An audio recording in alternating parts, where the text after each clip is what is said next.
merci à vous d'être là.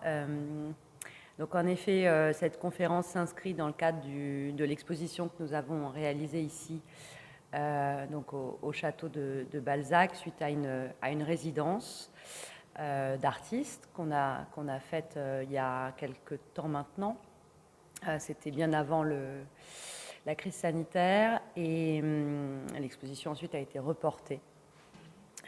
Donc au printemps dernier. Et pour compléter l'exposition, qui a son parcours spécifique avec un certain nombre d'œuvres, on a réalisé ensemble, donc avec Nicolas, à quatre mains, si je puis dire, un livre qui accompagne pleinement l'exposition, et sans être un catalogue, mais qui est plutôt un ouvrage littéraire qui voilà, brasse un certain nombre d'éléments qui, par moments, peuvent se retrouver dans certaines des œuvres de l'exposition. Donc le petit livre, on va vous présenter quelques passages. Là, on va vous faire défiler le PDF de l'ouvrage. Donc le livre, comme l'exposition, s'intitule « Situation de vallée ». Et à l'intérieur, il y a plusieurs parties, plusieurs chapitres, où l'un ou l'autre, nous prenons la parole par l'écriture. Et il y a un texte commun à la fin qui, en fait, reprend ce qui se passe ici dans cette grange, à savoir une performance qui a été initiée à partir de la lecture de la théorie de la démarche de Balzac. C'est une performance sonore, donc vous pourrez l'entendre dans un deuxième temps aussi. En fait, on voulait surtout parler aujourd'hui de notre rapport à l'écriture, en tant que... Moi, je suis plutôt autrice, Nicolas est plutôt artiste, mais tous les deux, on se retrouve à travers, finalement, ce spectre assez large qu'est l'écriture, et évidemment, qui nous fait aussi rencontrer, à notre manière, la personnalité de Balzac. Puisque ce lieu était aussi le lieu de résidence d'écriture de Balzac, et que nous-mêmes, on était là aussi en résidence d'artistes et d'écriture. Donc on s'est pas mal posé la question aussi de comment écrire dans un lieu où Balzac a écrit auparavant. Et évidemment, c'est bien difficile Enfin, il ne s'agit absolument pas de se mesurer à ce monument-là, mais plutôt de faire avec. Et donc le livre commence par des notes que j'ai intitulées les notes pour un scénario d'exposition, qui déjà dès le départ en fait mettent en scène un certain nombre d'éléments. Comment est-ce qu'on fabrique une exposition? Est-ce qu'une exposition peut être un récit? Si oui, un récit littéraire. Et est-ce qu'il y a un scénario à une exposition? Et auquel cas, est-ce qu'il doit s'écrire? Donc dès les premières lignes, j'écrivais cet ouvrage s'est écrit au fil des jours, des heures, des mois. Il n'a pas d'autre intention que d'agencer des gestes entre eux, des pensées entre elles, d'en faire une sorte de parcours de vie et d'écriture, écrire pour se parcourir, la vie et l'écriture mêlées, entre les deux persistantes, quelques œuvres, comme des ombrelles, ou encore des miroirs réfléchissants, des surfaces dans lesquelles observer le bleu du ciel. Et donc, ces quelques lignes introductives, il y a un certain nombre d'éléments déjà présents, notamment la notion de parcours. Concevoir une exposition, c'est toujours concevoir un parcours. Moi, pour ma part, je suis aussi commissaire d'exposition à côté, donc souvent je m'occupe de travailler avec d'autres artistes et d'autres œuvres. Et là, on était dans ce dispositif un peu particulier de dialogue entre l'art et l'écriture. Et comment la littérature vient un petit peu nous inspirer, nous déplacer, et comment on est parti à la recherche d'une sorte d'enquête.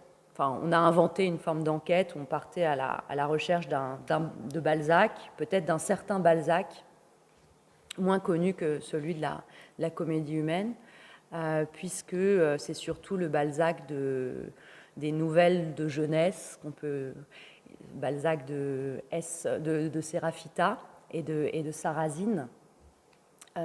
Sérafita et Sarrasine qui sont aussi des références qu'on a retrouvées dans la critique littéraire plus récente, et notamment dans l'ouvrage SZ de Roland Barthes, qui est consacré à Sarrazine.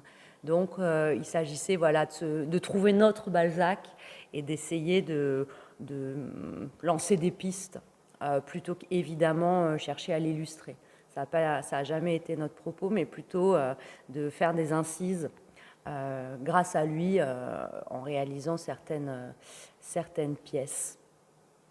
Et peut-être que Nicolas, toi, tu peux nous parler d'un texte que tu as écrit qui se trouve être la deuxième partie du livre, qui s'appelle « Ce qui se passe », qui est un texte performatif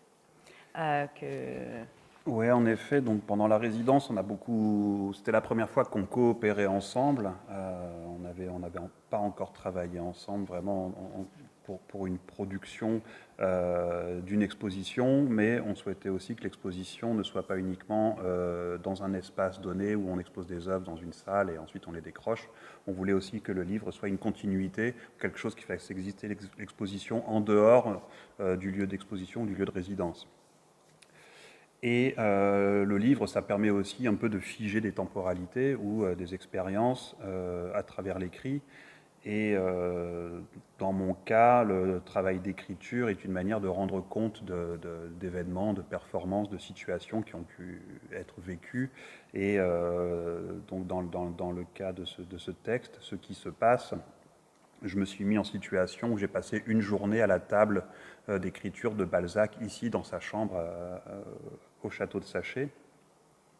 Donc je suis arrivé le matin à 9h du matin et j'ai commencé à m'asseoir et juste, voilà, un peu se mettre en situation en disant, bon, ok, ça fait quoi d'être assis à la table de Balzac, qu'est-ce qui se passe dans cette chambre, bon, évidemment, avec le recul ou la distance qu'il peut y avoir entre le bureau de travail de l'écrivain et puis aujourd'hui, qui est une salle de musée, non pas une reconstitution, mais qui était sa vraie chambre, avec sa vraie table de travail, et puis ensuite l'environnement qu'il y a autour,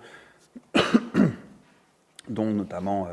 je sais qu'il y a un épisode des pigeons qui viennent perturber Balzac dans son écriture. Et effectivement, en fin d'après-midi, les pigeons venaient nicher au-dessus de la chambre et faire un raffut assez considérable. Voilà, donc ça, c'était bon, une des anecdotes autour de ce travail d'écriture et de cette journée passée à une table de travail. Voilà, donc ça, c'était un des chapitres aussi de cette résidence et de ce livre. Dans l'exposition, il n'y a pas d'élément qui renvoie à ce texte, à cette expérience, mais voilà, donc je suis resté assis à se dire, mais qu'est-ce qui se passe derrière une table de travail, qu'est-ce qui se passe voilà, dans une salle de musée, dans le cadre d'une exposition. Et en écrivant ce texte, puisque tu as passé la journée, donc c'est un peu une forme de performance aussi, tu écris beaucoup sur l'ennui. Est-ce que tu peux nous en parler, la question de l'ennui, finalement, c'est écrire et puis s'ennuyer Ben, l'ennui, oui, parce que c'était une expérience de désœuvrement aussi, puisque finalement, en étant inactif, c'est dans ce moment-là où il y a une sorte de fermentation qui se produit, c'est-à-dire des idées qui commencent à apparaître, enfin, voilà, d'être sensibilisé à l'environnement, à la situation, et puis comment, à partir de là, un élément va faire penser à une autre chose. Donc, c'est vrai qu'il y a toute cette situation d'attente d'avoir une idée aussi, quand on est derrière son étape de travail, en tant qu'artiste ou en tant qu'auteur, voilà, il y a aussi ce temps d'attendre qu'une idée arrive, et du coup, bon, il y a l'observation de l'environnement proche, et puis comme un élément du quotidien permet ensuite de se projeter sur une situation qui a été vécue auparavant. Et le cas de l'ennui, c'était ça aussi. Dernièrement, on a eu l'expérience aussi d'une attente pendant 45 minutes dans une salle de musée. Et à un moment, si on n'avait pas été dans cette situation d'attente, on n'aurait pas observé les œuvres ou le lieu tel que en se mettant soi-même spontanément dans cette situation-là. Donc voilà, ça c'était le... C'est écrit ce que l'ennui produit, ne pas être occupé, une certaine écologie du temps, reprendre la page, penser la marge, être dans un vagabondage d'écriture. Penser aux lieux, aux formes qui seront montrées plus tard au printemps, penser au ciel, aux formes inappropriables, aux brumes et aux vapeurs, Pensez au loin les vapeurs de Chinon, cheminée de refroidissement d'une centrale qui produit l'électricité qui alimente la prise sur laquelle est branché le chargeur de l'ordinateur. Ordinateur, vapeur et vagabondage. Pensez à l'ailleurs, être ailleurs, penser l'écriture comme une forme de sculpture aussi. Oui, c'est particulier quand même ce travail d'écriture, enfin, en tout cas le rapport à l'objet ou au livre, c'est parce que c'est aussi une diffusion te permet enfin, c'est pas faire voyager, mais en tout cas de diffuser les idées. Si on va dans une salle d'exposition, on se met en situation face à une vidéo, face à un tableau, une photo, une œuvre. Et avec le travail d'écriture, et ce qui est assez particulier dans cette expérience par rapport au temps, donc il y a déjà un peu une sorte d'observation de ce qui s'est passé auparavant, mais aussi l'expérience de se projeter dans l'avenir. Donc l'exposition qui allait avoir lieu, qui maintenant a eu lieu, mais l'exposition va disparaître, et ce qui va rester maintenant, c'est le livre-objet, en fait, et ce qui s'est raconté, cette expérience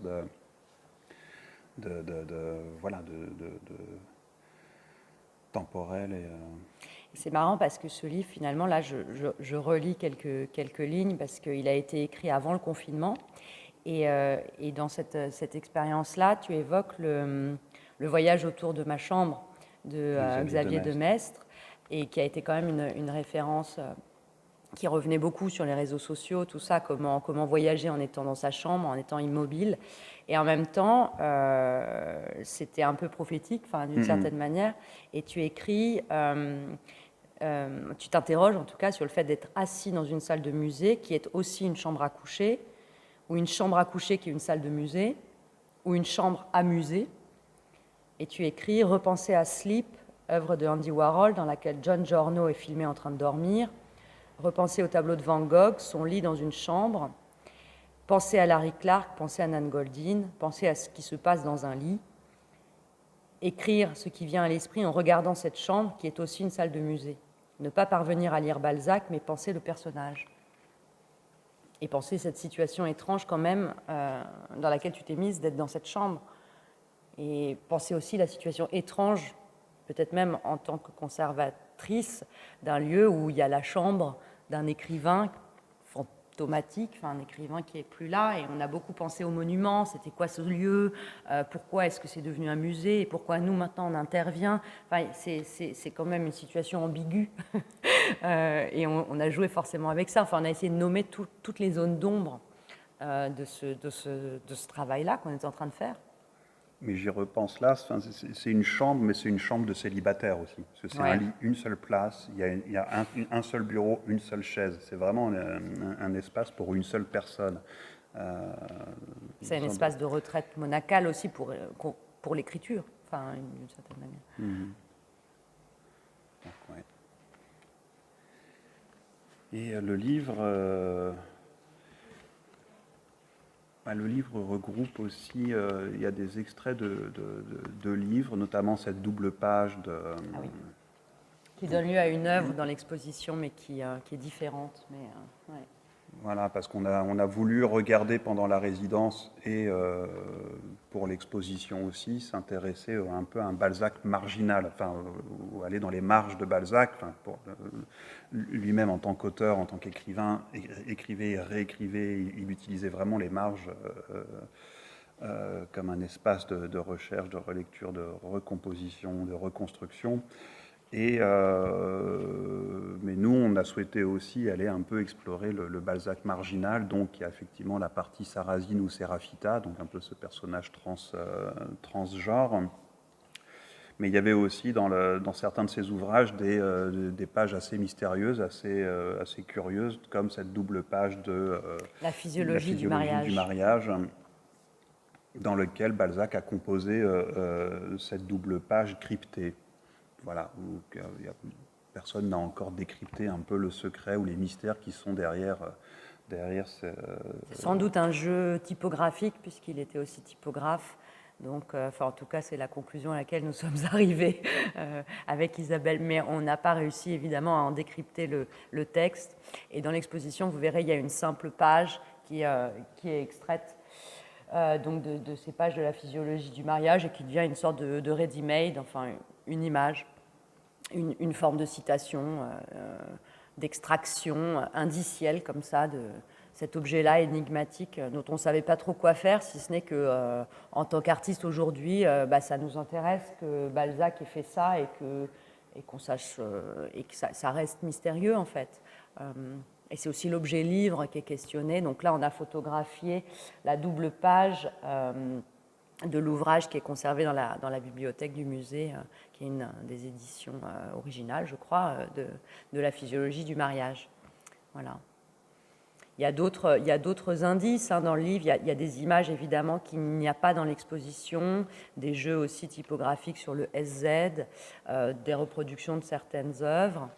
Et il y a aussi ce papier peint sur la gauche, là, qui devient une page du livre, mais qui, en fait, dans l'exposition, est un papier peint qui s'intitule Stilton. Est-ce que tu veux en parler? C'est plutôt ton œuvre à toi. Oui, ça, c'est encore un autre prélèvement du musée, puisque dans une des salles du musée, qui est le salon, il y a un papier peint marbré qui décore une des pièces. Et les marbrures de ce papier peint, moi, m'ont fait fortement penser à des marbrures de pénicillium qu'on peut retrouver dans des fromages à pâte persillée comme le Roquefort, la Fourme d'Ambert ou le Stilton. Et j'avais vu une similitude vraiment très très proche entre le fromage anglais à pâte persillée et puis le motif qu'on a retrouvé dans le musée.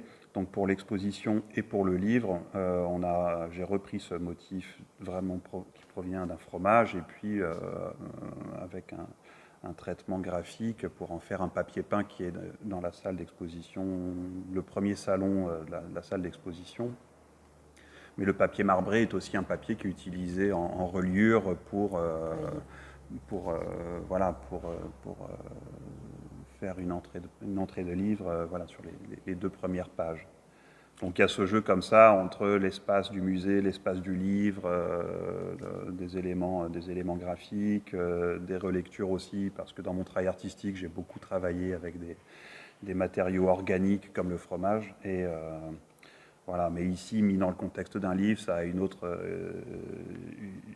niveau de lecture, et dans une salle de musée, encore un autre niveau de lecture. Donc ça, c'est des choses qui nous intéressaient, qui est parfois des choses cryptées, comme on peut voir dans la précédente image du livre de Balzac.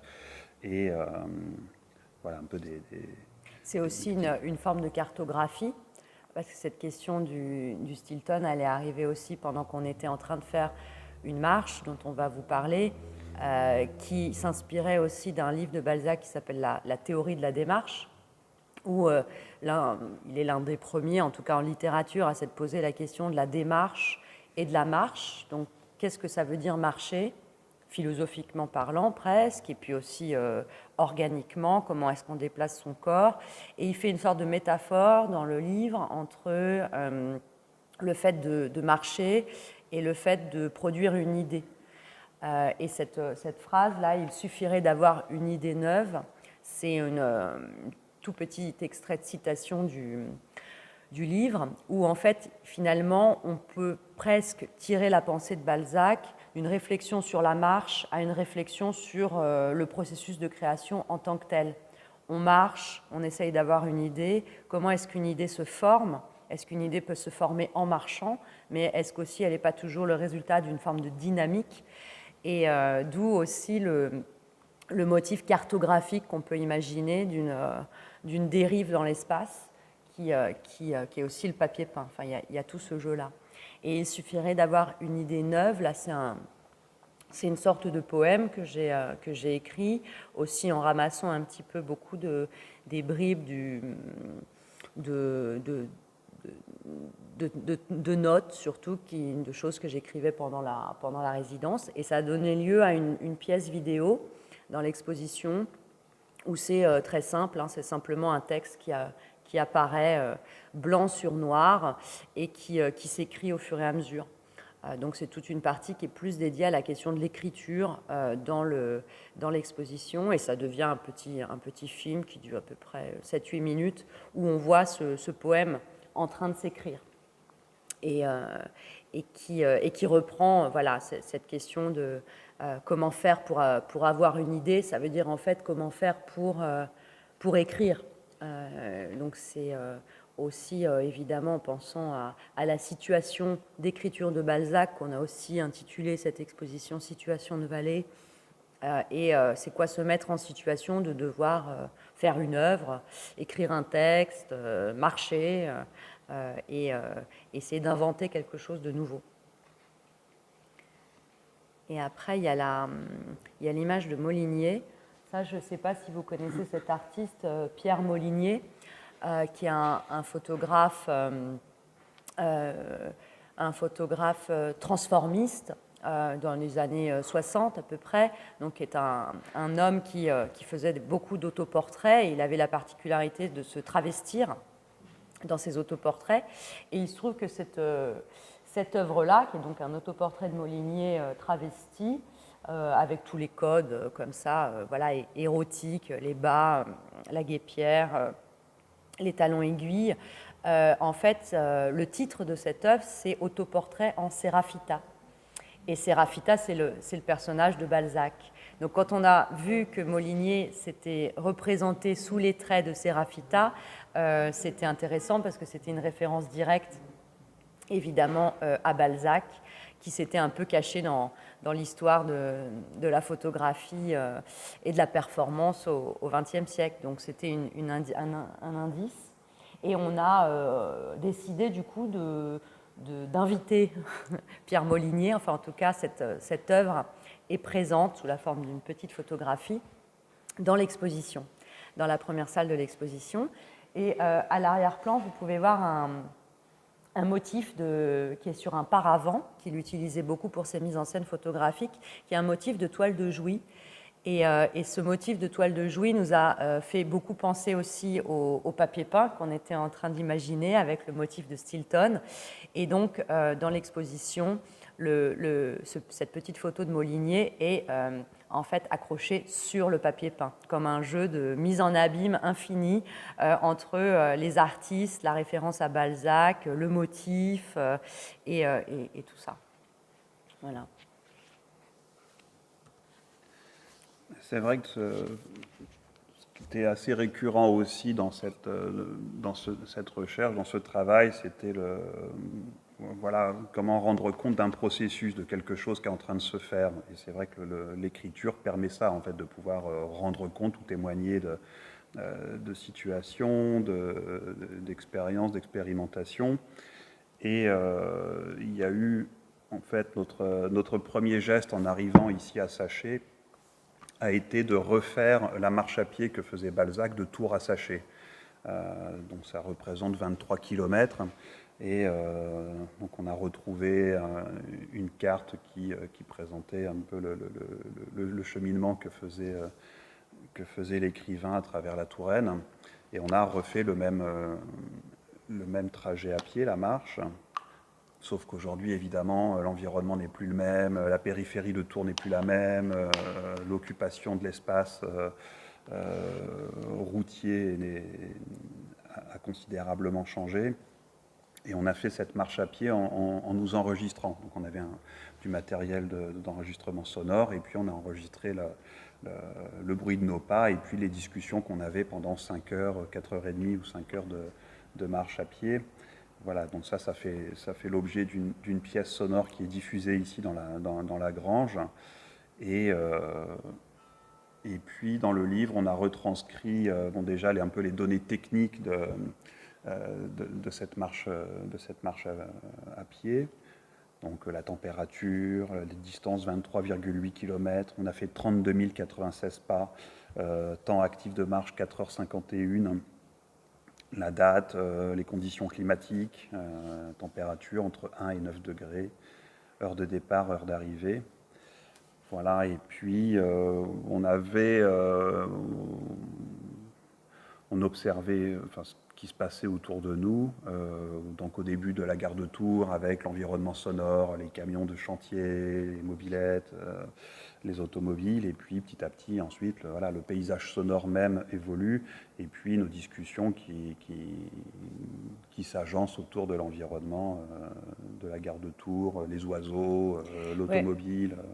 Parce que ce qu'il faut dire, c'est que, alors là, dans le livre, on a fait une retranscription sur une 50aine de pages, en faisant quelques corrections et en retravaillant un petit peu le texte, mais grossièrement, ça reste celui que vous pouvez entendre lors de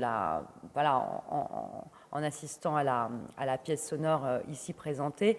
Mais c'est vrai qu'il est difficile de passer 4h50 dans la grange du château de Saché. Alors du coup, vous pouvez lire les échanges dans le livre. Et en fait, on peut dire un truc, c'est que c'est pas, on a absolument tout improvisé, comme on discute quand on marche avec des amis. Sauf qu'il y a une chose qui s'est faite un peu spontanément et qu'on n'avait pas vraiment réfléchi, c'est-à-dire qu'au dernier moment, on a pris avec nous la théorie de la démarche de Balzac et on l'a mis dans la poche en se disant, bon bah voilà, enfin, c'est bien d'avoir un support. Et finalement, il intervient de temps en temps, je sortais le livre, je lisais une phrase, et puis ça pouvait nous relancer aussi dans la discussion. Et dans l'improvisation, parce que ça comptait beaucoup, évidemment, qu'on ne dissimule pas les choses, qu'on ne joue pas cette marche, qu'on la vive vraiment et qu'on parle en marchant, qu'on essaye finalement de faire ce que faisait Balzac, ce qui semble prôner dans la théorie de la démarche. Et donc, dès le départ, finalement, il y a cette première phrase qu'on lance comme ça, où on parle d'un terme que Balzac utilise dans la démarche, qui est un vieux mot, qui est le mot de virvoucher. Et on a retrouvé la définition qu'il en donne. Virvoucher exprime l'action d'aller et de venir, de tourner autour de quelqu'un, de toucher à tout, de se lever, de se rasseoir, de bourdonner. Virvoucher, c'est faire une certaine quantité de mouvements qui n'ont pas de but. Il faut donner la clé des champs aux virvoucheurs. Et les virvoucheurs, finalement, c'est les marcheurs, c'est ceux qui marchent sans but, c'est ceux qui dérivent, comme après le diront les situationnistes, c'est ceux qui flânent et qui vont pas d'un point A à un point B, comme tu le dis dans l'échange, mais qui passent par un certain nombre finalement de strates imprévisibles entre les éléments. Et ça nous a quand même bien soutenu cette question-là, parce qu'on a cherché à imiter les mouches aussi, nous, dans le paysage, en faisant cette marche. Oui, et puis on s'est rendu compte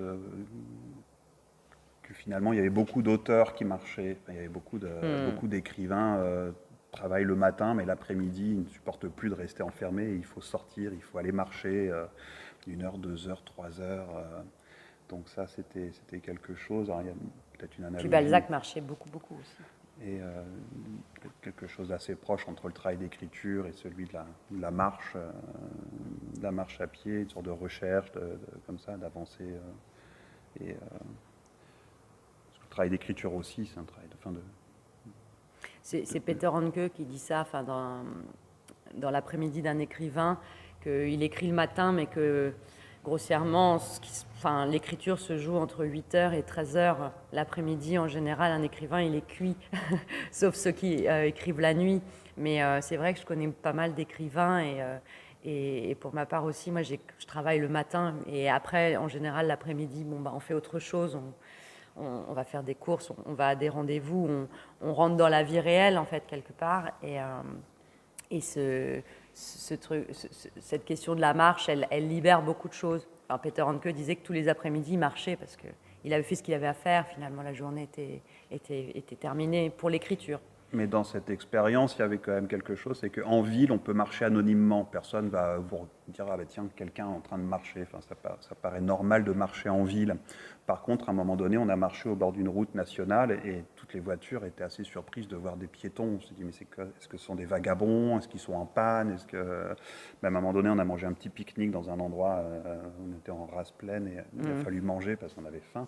Et ça devenait complètement absurde de manger dans un endroit où on ne s'attend plus. Donc c'était une expérience assez curieuse aussi d'être d'être dans une situation de marche, notamment à la campagne, quoi.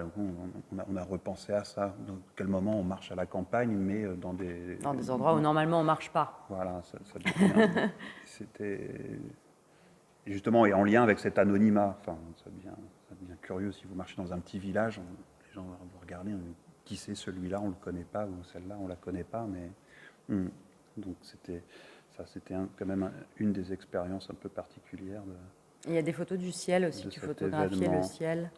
Voilà, ouais, il y a des photos là à l'écran, on ne voit pas très bien, mais effectivement, donc c'était un peu faire une sorte de constat climatique du moment, pour rester aussi assez neutre. On ne voulait pas être illustratif dans le livre par rapport à l'environnement qu'on avait traversé, parce que cette performance ou ce geste, chacun peut aussi le refaire à sa manière, de dire tiens, bon, on va aller de Tours à Saché à pied. Donc c'était. Et c'est aussi pour ça que dans cette pièce, et là, vous voyez derrière vous, il y a une vidéo qui s'appelle Horizon, qui reprend le motif du ciel. Et le choix là a été de montrer cette pièce qui existait déjà, mais en regard du son de la performance et de la marche dont on vient de parler, parce que justement ça faisait écho au ciel qui était tout le temps là pendant la marche. Est-ce que du coup tu peux dire quelques mots de cette vidéo qui est là ?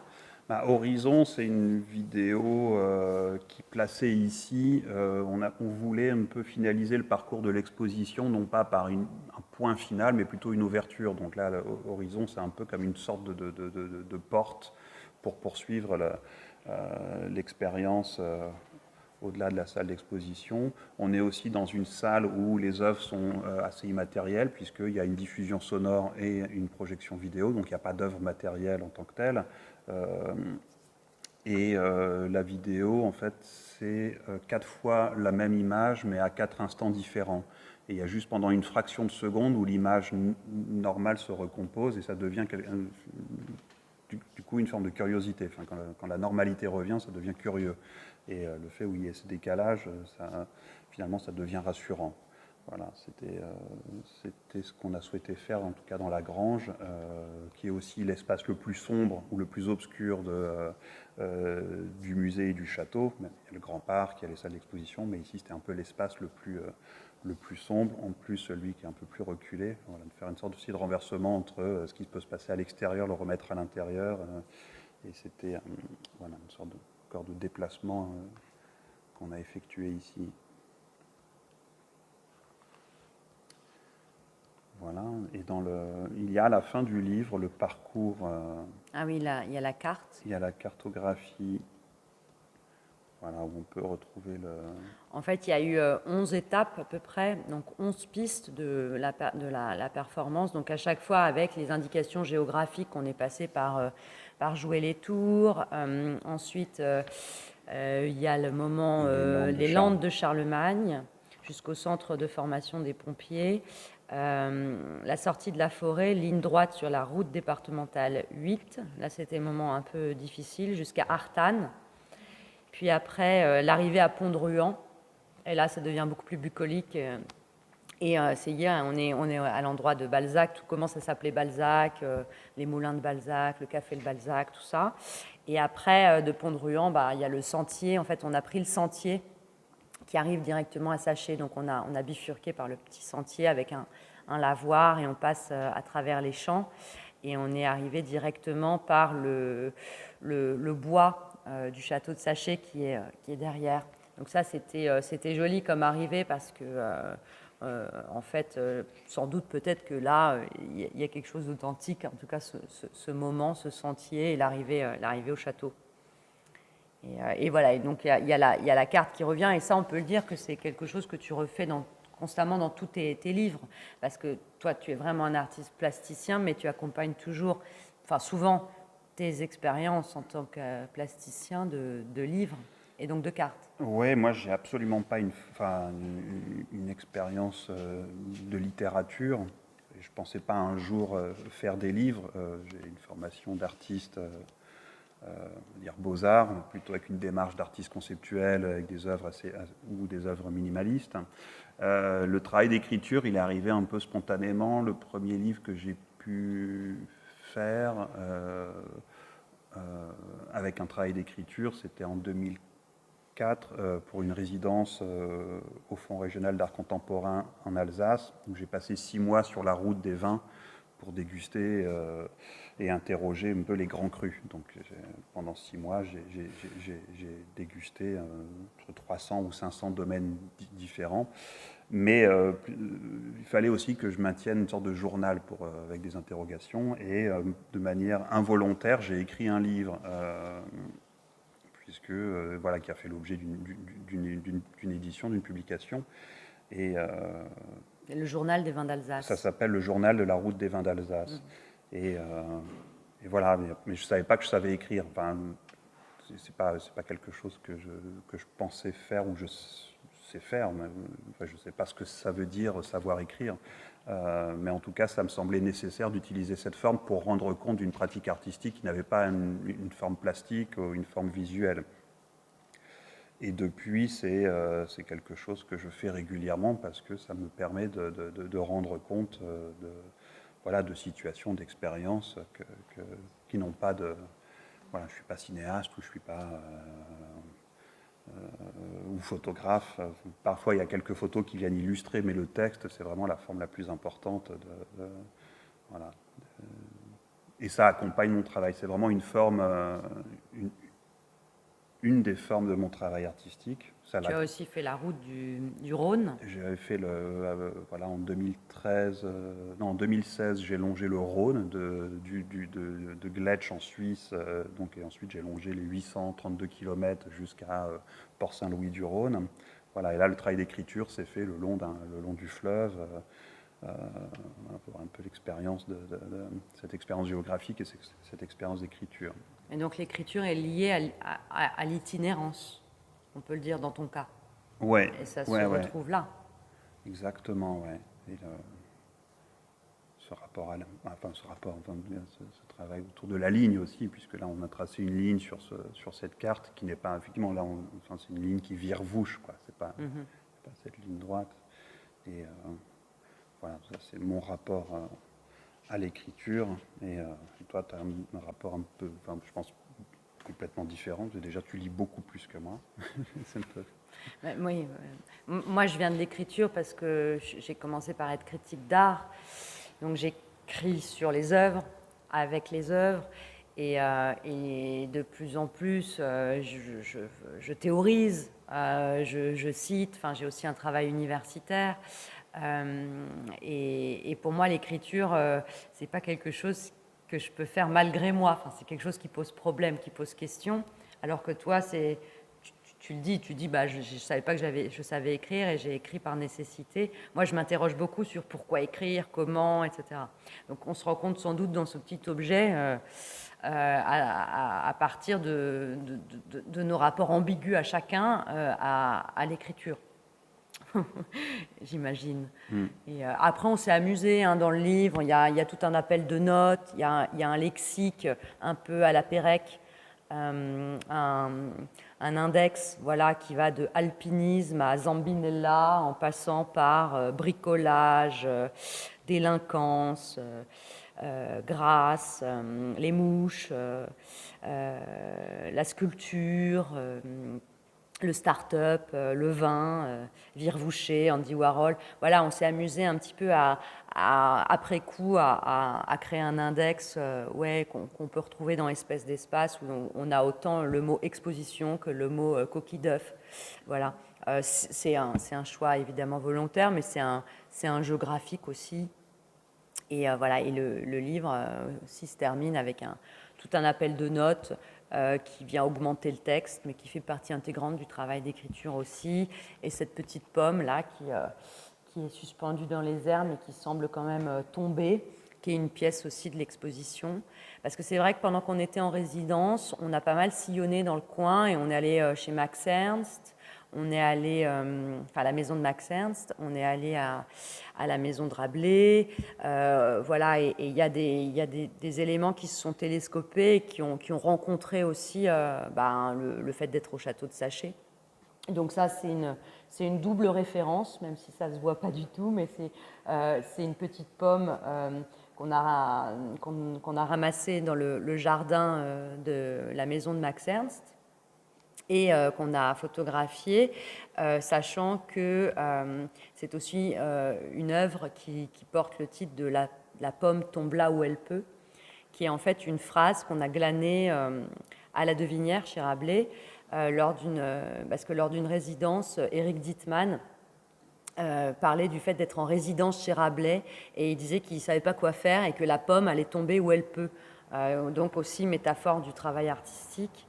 Et donc nous, on a fait tomber la pomme de Max Ernst où elle pouvait là, et on cite Éric Dittmann en même temps. Voilà, ça dit quelque chose aussi du jeu avec l'environnement.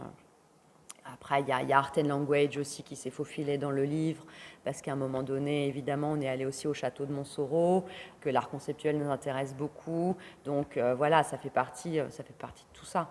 Et une sorte de cartographie un peu subjective et intime de la région aussi. Voilà. Parce que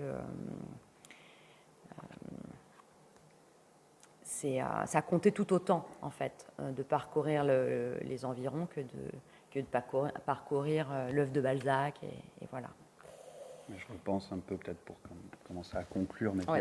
il y a cette citation qui est très belle, on pense qu'elle est de Balzac, c'est qu'il n'y a pas de pas perdu. Voilà, ça nous plaisait beaucoup, c'est-à-dire que quoi qu'il en soit, enfin, dans tous ces déplacements, ces mouvements, voilà, il y a quand même, ce n'est pas vain. Ce n'est pas vain. Même si la grâce a horreur de la ligne droite.